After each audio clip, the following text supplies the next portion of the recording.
Quando a gente nega essa parte mais subterrânea, essa mulher selvagem, essa dualidade da nossa mulher, a gente também está negando algo muito lindo que pode vir junto com isso, que é o quê? Surpreendente, original e sagaz.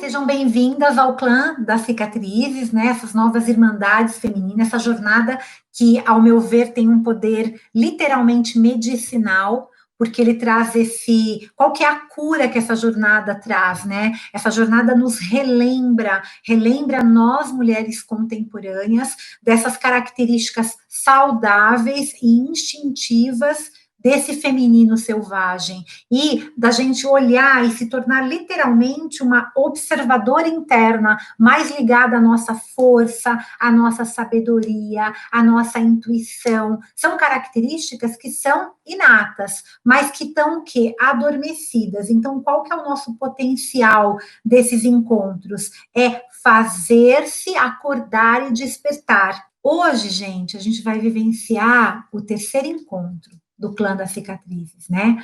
E é o capítulo 4, Manauí, um hino ao homem selvagem, né? Eu até coloquei na chamada o que deseja uma mulher, a intimidade dessa natureza selvagem e feminina, dessa mulher interior, né? Nesse encontro, a gente é apresentado a Manauí, né? Esse homem selvagem que seria o arquétipo do parceiro ou da parceira, né? Porque a gente não se relaciona só com homens. Do parceiro, da parceira ideal da mulher em pleno equilíbrio com a sua dualidade, tá? Então a gente vai nos aprofundar, mas nós vamos falar também aqui de um arquétipo bem importante, que é o arquétipo da alteridade, que é um símbolo, né, junguiano, é um conceito junguiano, que eu não vou me aprofundar, mas fala da capacidade da gente dar a todas as polaridades direitos iguais de expressão. Que polaridades? A gente podia citar aqui luz e sombra, feminino e masculino.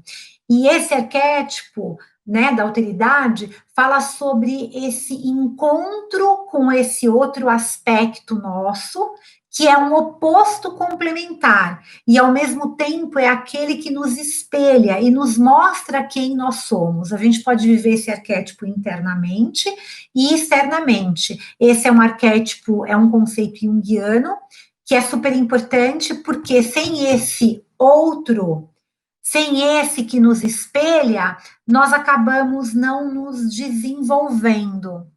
E é para isso que nós nascemos. Quando a gente nasce, em geral, é muito interessante, porque a gente se identifica inicialmente, né, com a nossa mãe. E apesar de a gente ter uma relação simbiótica com a nossa mãe, né, Jung usa um termo bem interessante para descrever isso, acho que ele pensou isso de algumas tribos, aí eu não me lembro direito, mas é o conceito de participação mística, que é essa consciência de dois indivíduos fundida em um só, quando um sente o que o outro sente. Isso acontece muito também com os gêmeos, né? E aí depois acontece essa separação, né? Aí a gente podia trazer um pouco de psicanálise, mas eu não vou trazer aqui, mas vocês vão entender por que eu estou falando sobre isso, porque Manauí fala. Se vocês leram ou não leram a história de Manauí, eu fiz um resuminho aqui, tá? Para quem não leu, para ficar fácil, e também para a gente relembrar. Claro que é um resumo, tá? Então depois seria legal vocês baixarem a história para lerem. Manauí é uma lenda afro-americana, né? Em que o personagem principal corteja duas irmãs gêmeas na esperança de desposá-las. Mas ele é impedido por um obstáculo, o pai das gêmeas, que só permite o casamento, né?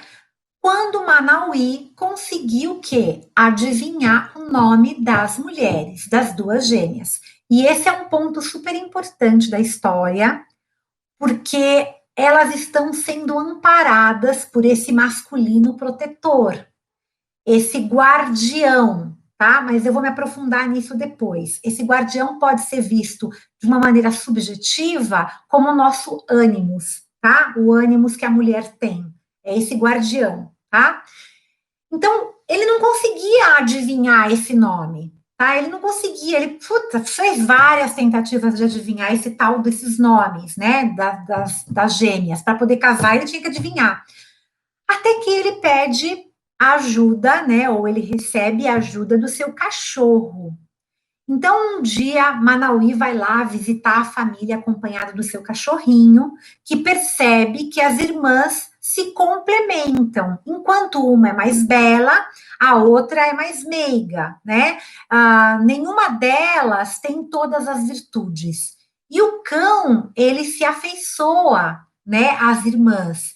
E ao ouvir a conversa delas, ele consegue então descobrir o nome delas. Porém, o que, que acontece? Todas as vezes que o animal tenta voltar para contar os nomes ao seu dono, ele é distraído por alguma tentação apetitosa e ele acaba esquecendo. Primeiro, ele encontra um tal de um osso que foi abandonado no caminho, né? Então, ele é seduzido pelo tal do cheiro da carne. Depois, ele é seduzido pelo cheiro da noz moscada, né? E ele, né, acha, né, uma torta e ele se distrai. E na terceira tentativa, ele diz para ele mesmo: não, dessa vez eu vou conseguir, eu vou conseguir, eu vou encontrar esses nomes, né? Aí, na terceira tentativa, ele conseguiu retornar e ele teve vários contratempos, inclusive um homem mau que quer os nomes para ele, né? O homem, até o próprio cachorrinho quase morre, né? Porque ele correu um risco de vida, mas ele se libertou, né? E o cachorrinho mandou, né, esse predador embora, né? Ameaçando ele também. Então, ele vai e revela os nomes a Manauí. Então, Manauí vai até o pai com os nomes das filhas. Mas não é que é incrível? Porque elas já estavam prontas esperando por ele. Elas nem sabiam se eles iam conseguir o nome, mas elas já estavam prontas. E o que, que acontece?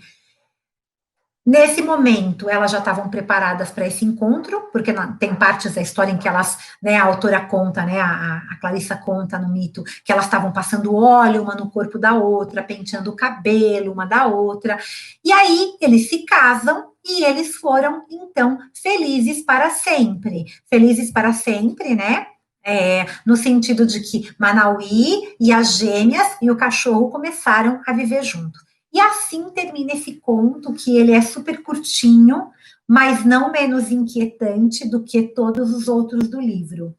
Segundo a Clarissa, segundo a minha visão, né, eu sou psicóloga, né, essa história responde sim a uma questão muito antiga acerca da natureza da mulher. Ou seja, ela ensina aos potenciais parceiros um velho enigma do que realmente uma mulher deseja. Mas é muito importante isso, gente. Antes que isso aconteça, é necessário que a própria mulher saiba o quê? Quem ela é e o que ela quer. E essa lenda também aponta para isso. Então, esse conto, assim como os sonhos, tem duas interpretações, né? Como a Clarissa mesmo coloca no livro.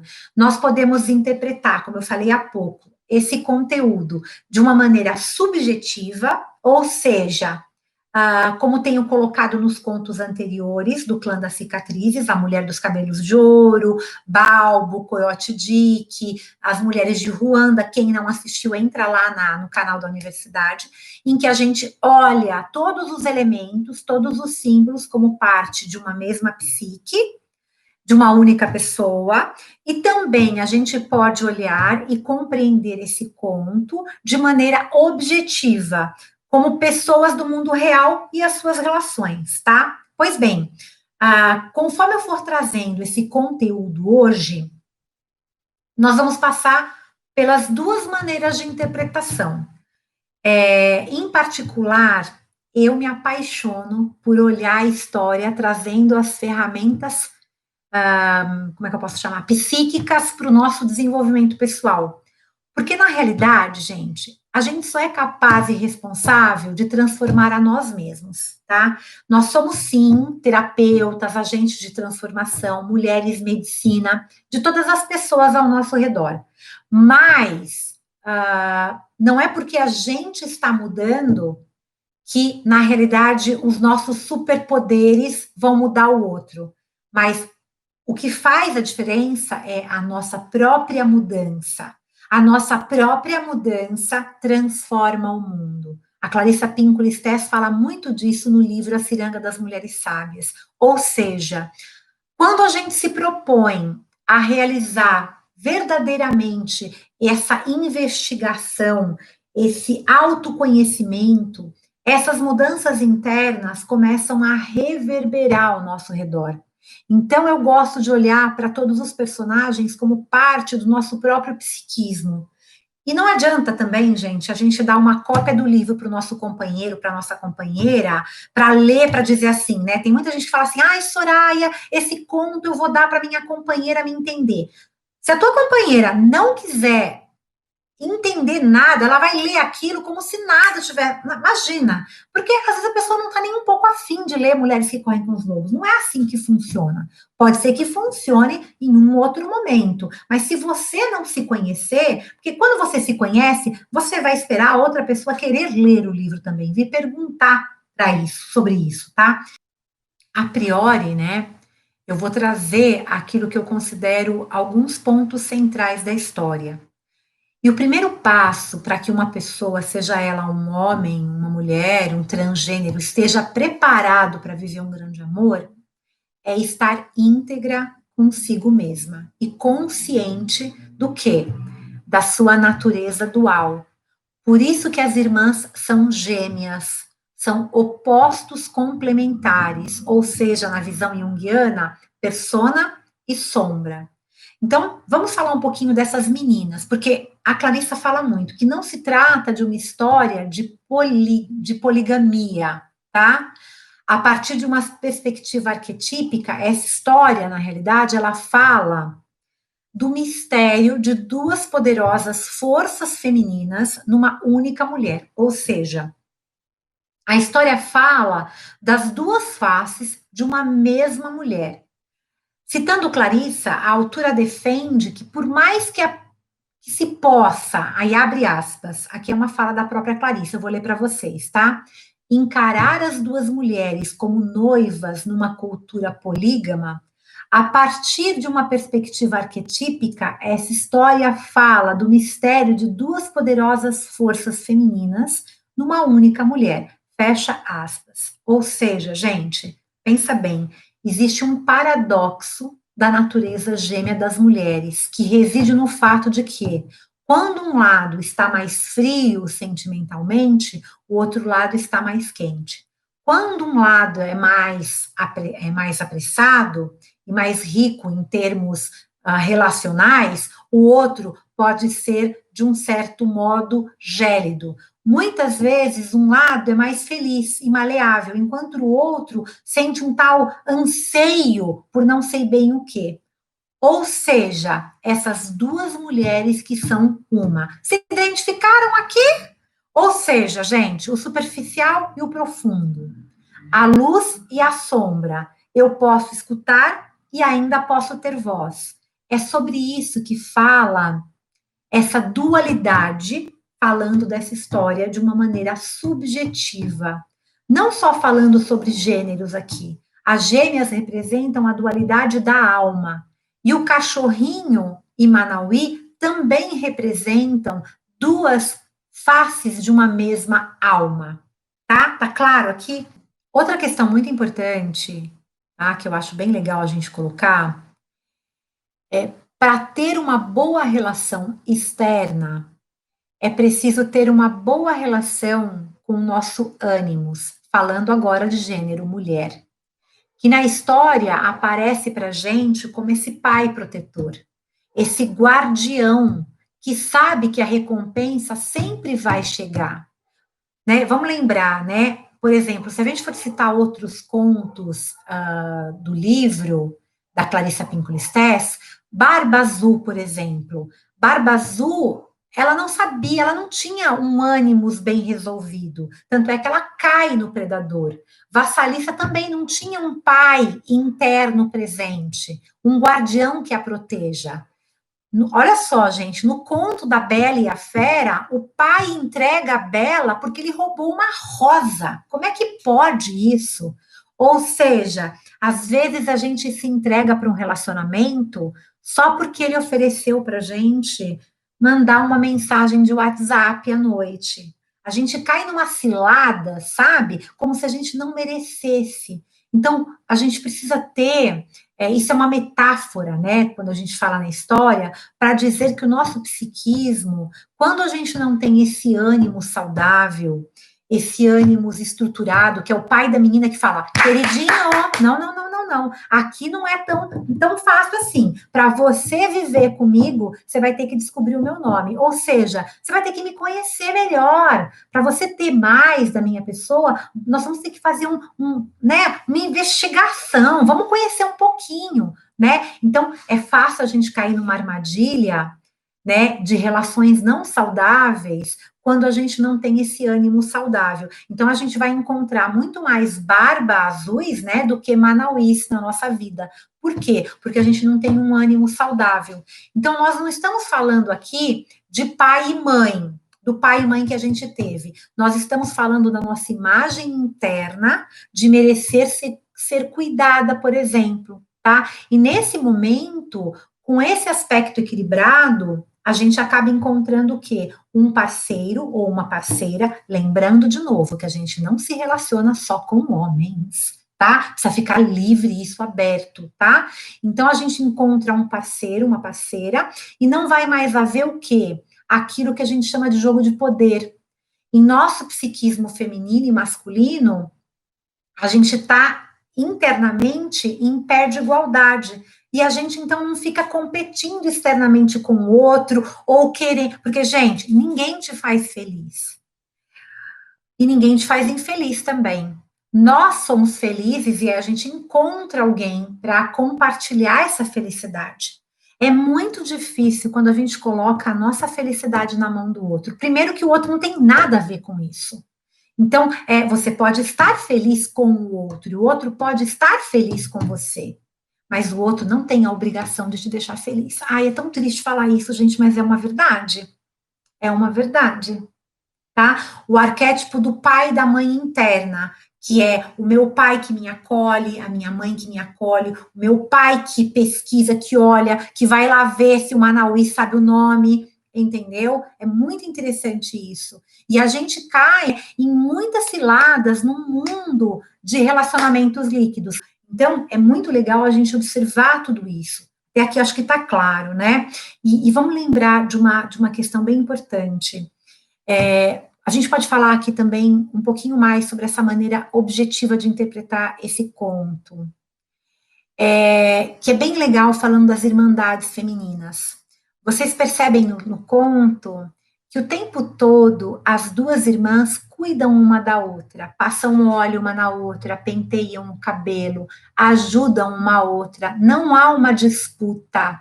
Elas estão integradas, elas estão em perfeita harmonia, elas não estão competindo pelo masculino. E quem traz essa competição pelo masculino?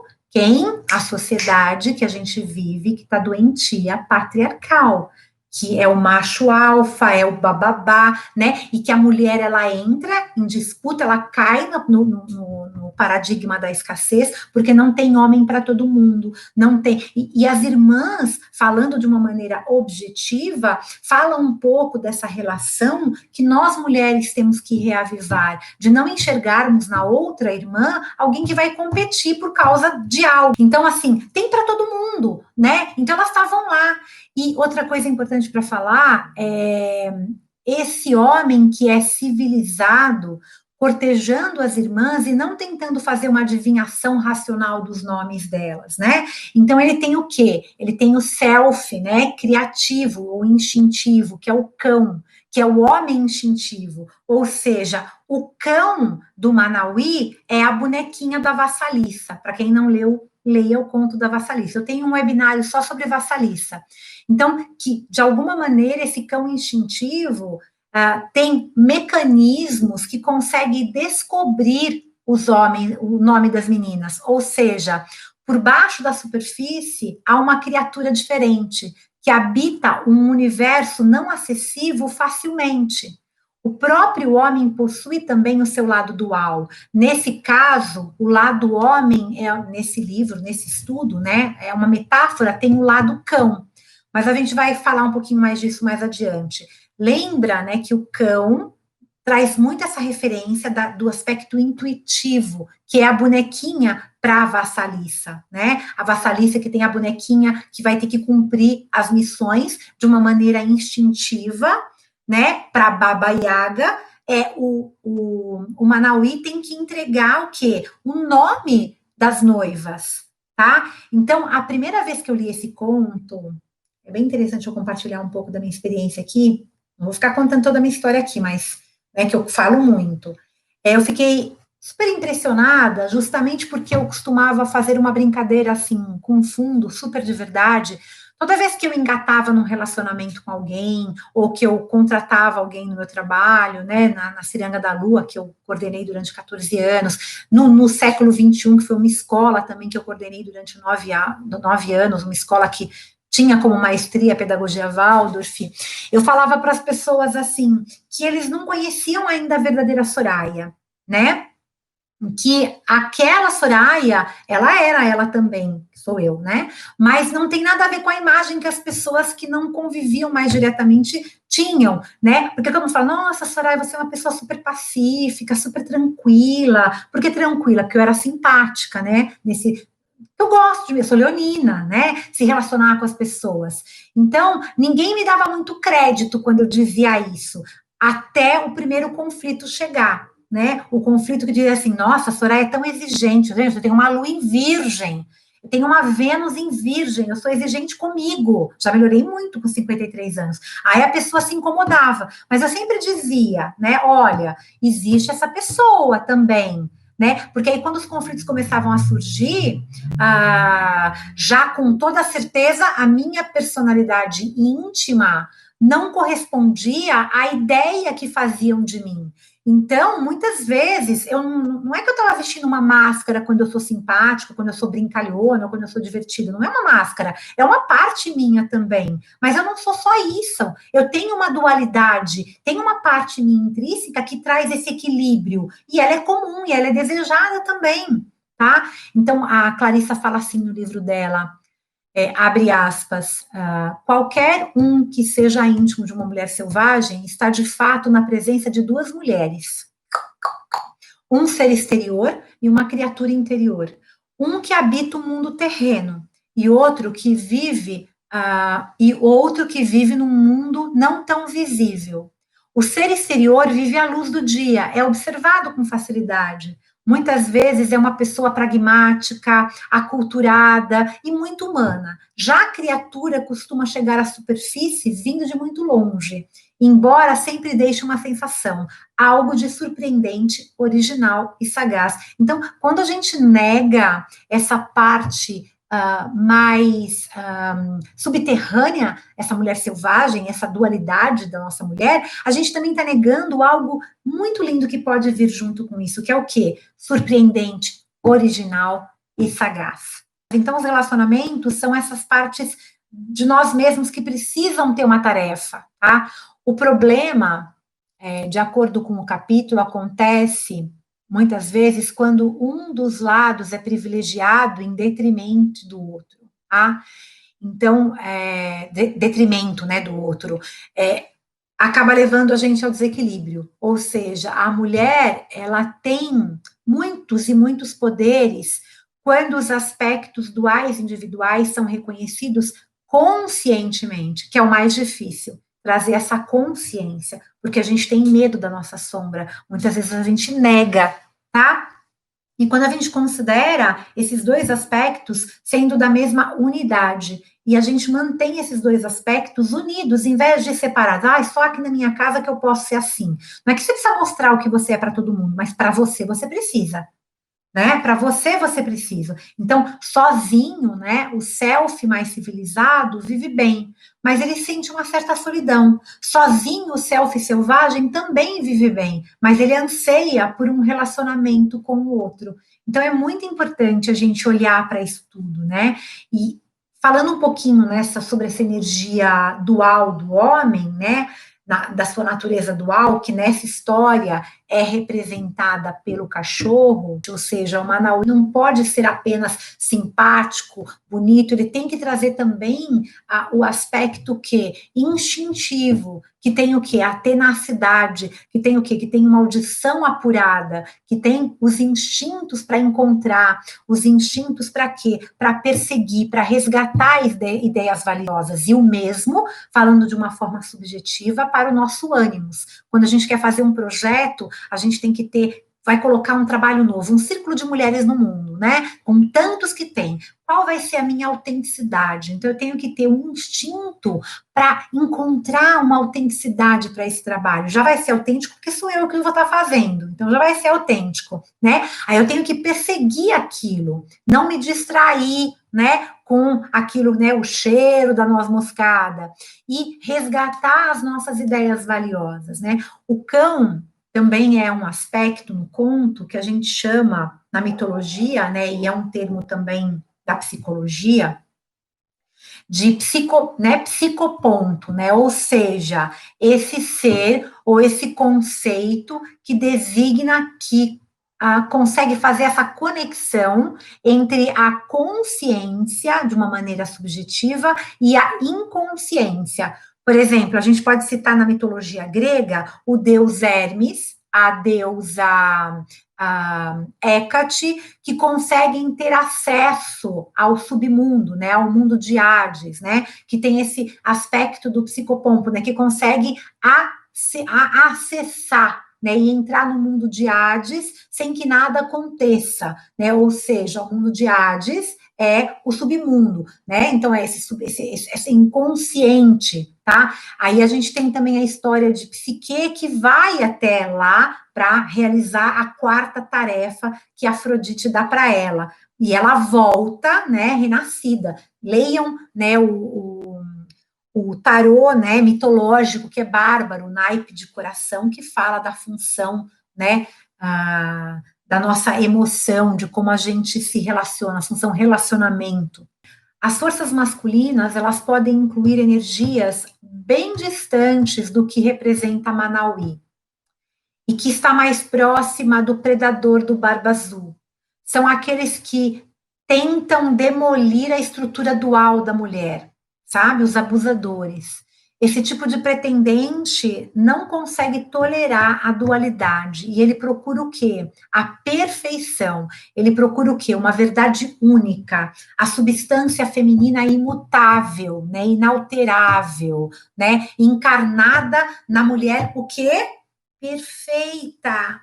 Cuidado. Se você encontrar esse tipo, né, de predador, fuja para o outro lado com a maior rapidez possível, tá? Então, e tem também o pretendente, que é esse tipo Manauí, né? Que ele deseja o quê? Ele deseja tocar essa combinação. Que combinação? O poder de ser dois em uma entidade una. Então, misteriosamente, né, e onipresente da vida da alma da mulher. E ele, seja uma mulher, seja um homem que vai se relacionar com a gente, seja a gente se relacionando com a nossa natureza dual, se dispõe de uma soberania própria, já que ele próprio é o homem natural ligado ao homem selvagem, né? Tem uma sintonia com a mulher selvagem e sente atração por ela. Então ele procura o quê? De alguma maneira, encontrar essa dualidade da mulher, porque ele considera essa dualidade o quê? Algo valioso, algo desejável, em vez de ser algo que a nossa sociedade fala que é o quê? Diabólica, feia e desprezível, tá? Então, é muito importante a gente olhar para tudo isso, tá? Acho que ficou claro até agora. Tem uma coisa interessante que eu acho legal, que é o poder do nome, né? Qual a representação dos nomes e qual que é a força disso, né?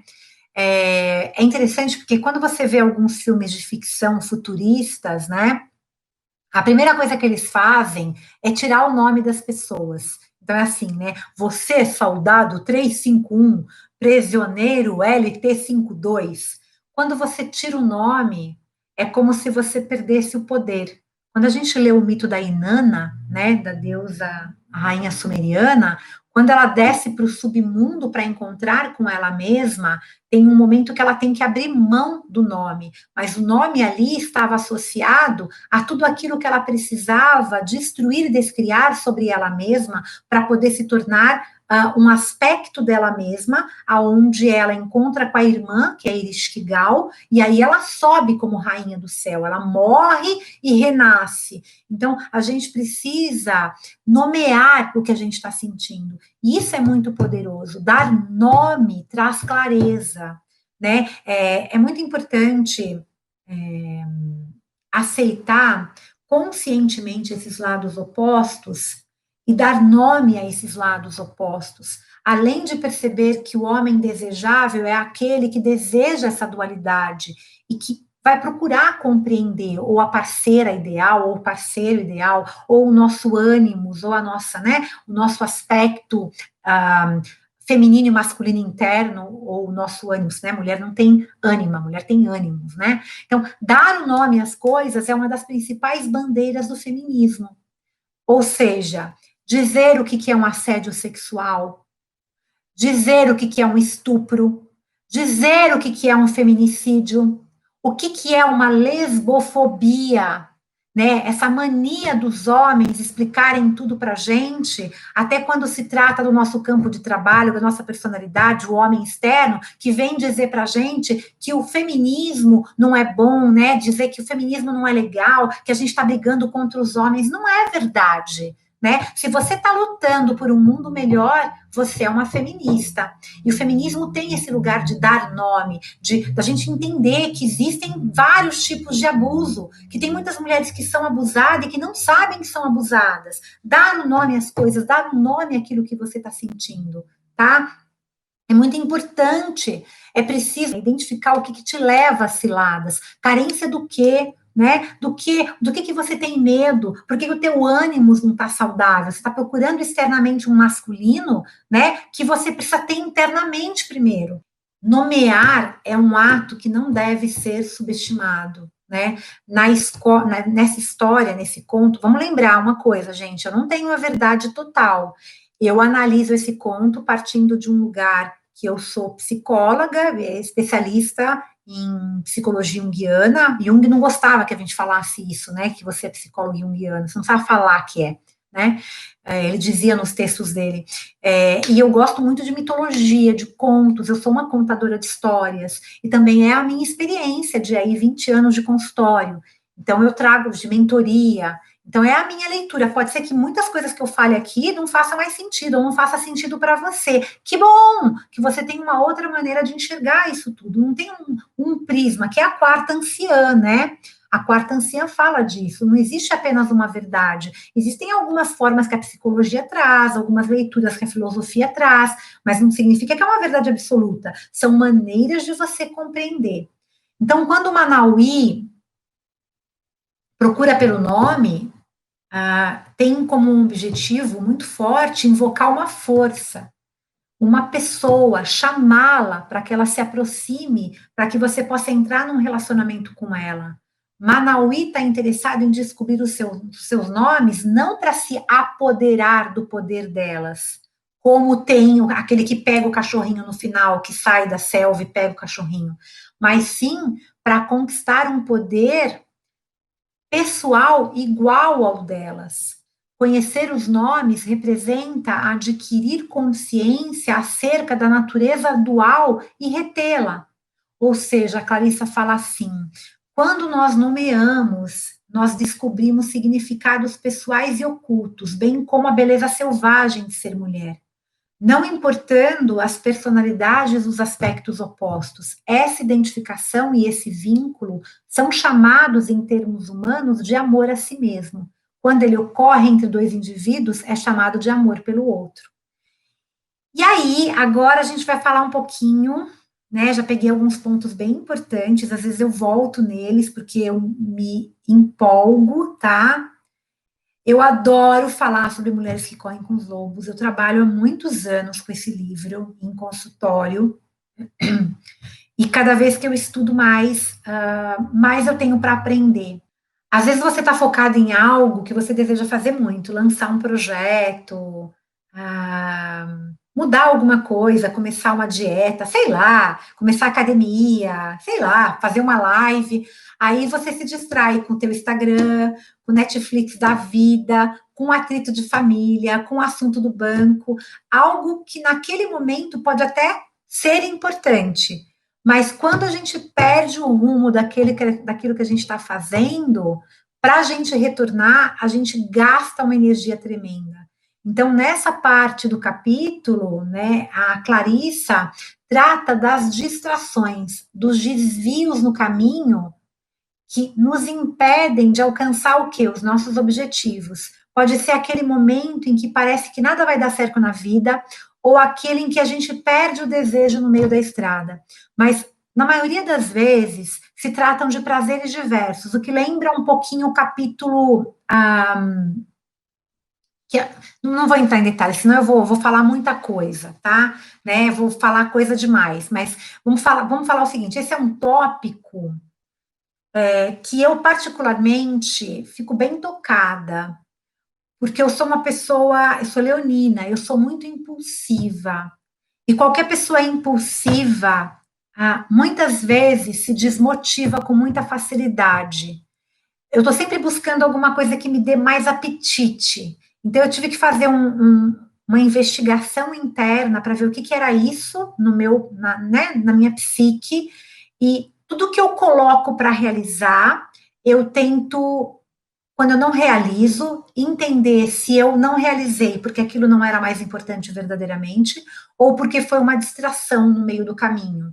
E não olho para isso como culpa, tá? Eu olho para isso como algo bom, para que eu possa aprender mais sobre mim mesma e encontrar o caminho com mais facilidade, cumprindo as tarefas, mas com muita facilidade. A Clarice, ela fala um textinho, tem um textinho dela na página 147, eu só até anotei, que ela fala assim: os pretendentes, eu não vou citar o texto inteiro, os pretendentes podem, como o cachorro, perder sua determinação quando são tentados a sair do caminho. Isso pode ocorrer especialmente se eles próprios forem criaturas ferozes ou, né, esfomeadas. Além do mais, eles podem se esquecer do que os motiva a agir. Eles podem ser tentados, atacados por algum aspecto do seu próprio inconsciente que deseja impor às mulheres para tirar vantagem, para seduzir, para o seu próprio prazer, ou num esforço no sentido de acabar com uma sensação de vazia típica do caçador. Porque tem, dentro do arquétipo do caçador, tem aquele momento que ele se sente vazio, quando ele conquista algo. A autora conta que na sua prática clínica, ela não passa um mês sem ouvir alguma queixa de pessoas que se desviaram do que estavam fazendo por alguns impulsos externos ou desmotivações do tipo: nossa, eu entrei em 7 novas iniciativas criativas, eu adorei o que estava fazendo, mas depois eu concluí que nenhuma delas era realmente algo que eu queria, não ia dar em nada, então eu joguei tudo para o alto. Quem nunca? Vocês se identificam com isso? Eu, como psicóloga, né, como terapeuta, como mulher, como mãe, mas principalmente como um ser individual dentro dessa dualidade, compartilho essa sensação com os pacientes de quando nós estamos lá, né, no processo. Muitas vezes o paciente chega no processo terapêutico, aí a gente está próximo de uma ruptura, né, de sair daquela zona de conforto, a gente está quase entregando os nomes do Manauí, aí a pessoa vem e me conta algo completamente fora do contexto, não menos importante, tá? Mas aí a gente perde o foco e a gente tem que retornar lá naquele sentimento. Ufa, aquela história, né? Do porquê nós estamos trabalhando naquilo, né? A gente às vezes perde um tempão, né? Quando o cachorrinho percebe a importância de ir até o final, de entregar os nomes do Manauí ao Manauí, né? Que ele vai. O mesmo acontece com a gente, né? Quando nós nos damos conta da necessidade de concluir os nossos objetivos. os nossos projetos e as nossas tarefas. Não importa mais aí o que? O cheiro da carne, o cheiro da noz moscada, não importa mais nada no caminho, né? E é engraçado porque a Clarice, ela faz até uma analogia entre a excitação sexual e o que ela chama de trabalho profundo. Ela fala o seguinte, né, que ambos começam do nada, se aceleram em platôs e chegam a um estágio uniforme e intenso, né? Caso a estação seja interrompida no meio por algum motivo qualquer, a gente tem que começar tudo do zero de novo. Assim também é com os nossos objetivos. Uma vez que a gente desvia, né, do caminho, a gente não pode se esquecer de onde a gente estava, né? Porque se a gente se esquecer de como a gente estava, a gente se esquece do porquê a gente está indo naquele objetivo, tá? Então, olhar para o nosso processo é se manter consciente, é não ceder o tempo todo a esses apetites que podem perturbar a nossa conexão psíquica, tá? Da gente ser fiel àquilo que a gente deseja, ser fiel ao nosso inconsciente profundo, desses arquétipos que trazem a realização. É demorado, às vezes, o mergulho para a gente descobrir, né, os nomes lá no fundo, aí elaborar e trazer para a superfície. Mas vale a pena. Essas armadilhas que a gente encontra são apenas as tarefas, tá? E é engraçado porque essas distrações, segundo a autora, são as versões também do estranho sinistro, né? O que o estranho sinistro quer, no fundo, né?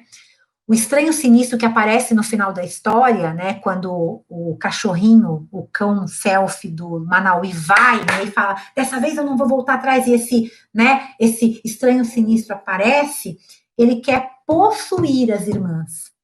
Se ele não tem interesse por elas, ele não quer conhecer essa dualidade, ele quer o quê? O prêmio final. Ou seja, o estranho sinistro é aquele mesmo predador natural da psique que se opõe à consciência, que ele quer tudo muito rápido. Ah, não, estou pronta para um relacionamento, eu quero só casar. É tão louco isso, gente. E esse sinistro, ele também pode representar na nossa, né, nossa psique, esse lugar que só quer saber o que é um casamento, que não quer casar, só quer ter aquilo. Não vai adiantar, entendeu? A gente tem que ver, né, se a gente realmente quer alguma coisa, né? O estranho sinistro também, a gente pode falar sobre o Barba Azul, né? O estranho sinistro, ele pode ser encarnado por uma pessoa ou por um complexo negativo interno, tá? Ou seja, uma carência, por exemplo, tendo os mesmos efeitos do devastador, ou seja, eu tenho uma carência, que é um complexo interno, e eu acabo aceitando um relacionamento que me dá menos, porque eu tenho essa carência.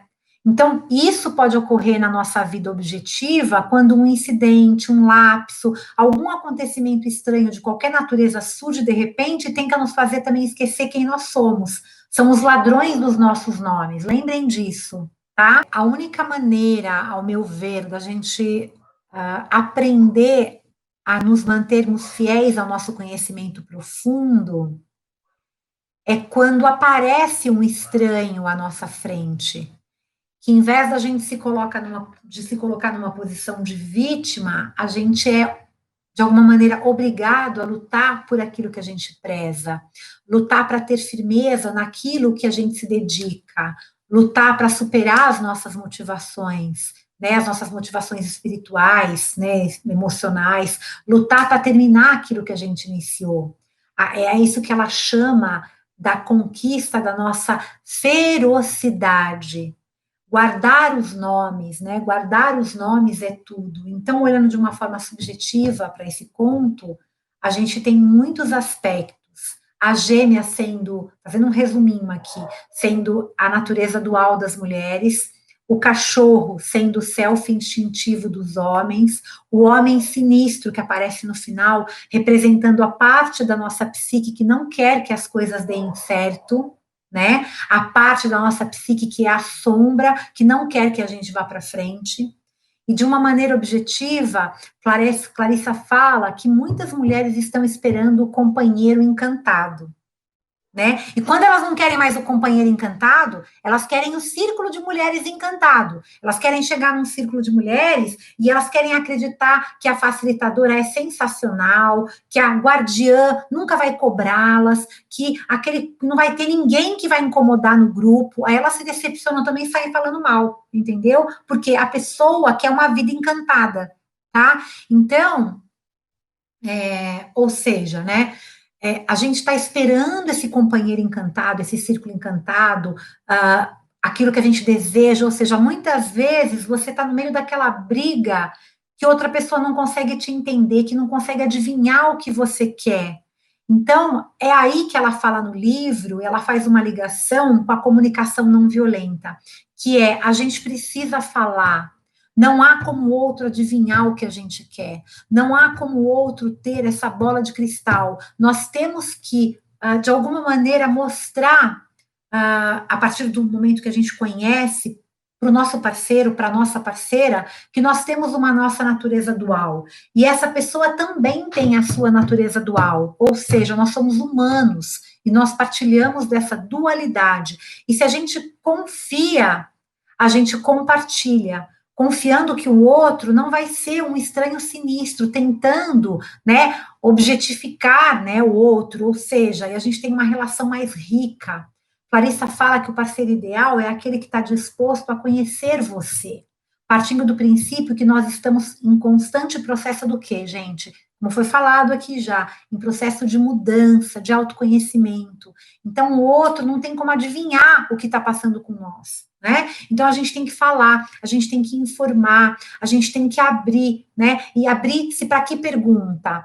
Qual é o desejo mais profundo do outro? Né? A gente também tem que perguntar para nós mesmos qual é o meu desejo mais profundo. E então você contar para o outro. A gente tem que ter curiosidade. Curiosidade pelo quê? Pela pessoa com a qual a gente está se relacionando. Tem um trecho do livro que eu gosto bastante. A tarefa primitiva do homem consiste em descobrir, ou do homem, ou da nossa companheira, se a gente se relacionar com uma mulher, em descobrir os nomes verdadeiros da mulher, não em usar indevidamente esse conhecimento para ganhar controle sobre ela, mas sim para captar e compreender a substância luminosa de que ela é feita, para deixar que ela te inunde, te surpreenda, te espante e até mesmo te assuste. Também para ficar com ela, para entoar seus nomes para ela. Com isso, os olhos dela brilharão e os dele também. Então, vale a pena a gente pensar nessa tarefa de conhecer a nossa natureza luminosa, a natureza luminosa do nosso parceiro e se surpreender com aquilo que a gente vê.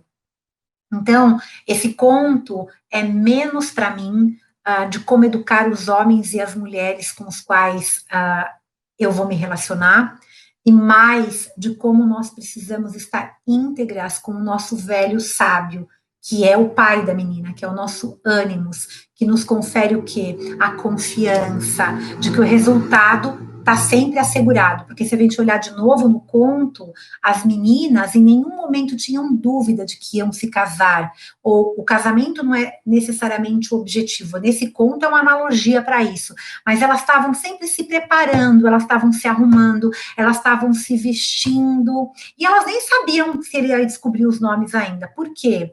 Elas não sabiam se o trabalho delas ia dar certo ou não. Elas estavam lá fazendo. Não é o fim. Ai, será que eu vou ter prosperidade no meu trabalho? Vai ter prosperidade, o teu ânimo diz. Vai conseguir. Ai, será que esse círculo vai dar certo? Vai conseguir. Vai à frente. Até escorregou minha cadeira aqui. E esse é o papel do nosso masculino saudável. Pulsando de uma forma bela, sabe, gente? Com o nosso psiquismo. Ele nos leva por esses caminhos em que a gente está confiando, ou seja, fiar com, em que a gente acredita junto. E o passo seguinte sobre a relação de não disputa, da colaboração entre as nossas partes, que são opostas e muitas vezes conflitantes. Nós já falamos sobre isso também. E lembrar que o cachorrinho também lembra esses instintos, né, que precisam ser educados, que precisam o quê? Ser treinados para a gente não distrair, ou seja, a gente ter foco, a gente ter caminho, a gente ter capacidade, a gente ir além, né, daquilo que a gente vê, né? Então, para finalizar, Esse conto é sobre nós nos amarmos, amarmos o nosso processo de desenvolvimento, porque é isso que vai abrir espaço para que a alteridade, esse arquétipo, seja vivida no externo. Essa história é um manual de como nós podemos nos preparar para que no momento a gente, se a gente desejar, a gente encontre esse outro real e fisicamente, ou seja, se apaixonar por essa pessoa e esse outro se apaixonar por nós, e que isso não significa a gente se perder da gente mesmo, e sim um encontro com o outro onde a alteridade de fato aconteça, um espelho, sabe, digno de se olhar. Por isso que tem muitas pessoas que ficam sozinhas na nossa sociedade e falam assim, ela é a tia solteira, tem aqueles apelidinhos, sabe? Não, ela é a tia feliz às vezes. Eu tenho uma tia que é a tia Tereza, que mora sozinha lá em Socorro, que ela escolheu, ela nunca quis se casar. Ela tá com seus 80 e poucos anos e linda, e tá feliz. Por que que uma pessoa só é feliz se tem um companheiro? Não é verdade, tá? Então é importante a gente se olhar, é importante a gente se gostar. Para a gente se relacionar com o outro, a gente precisa se relacionar com a gente primeiro.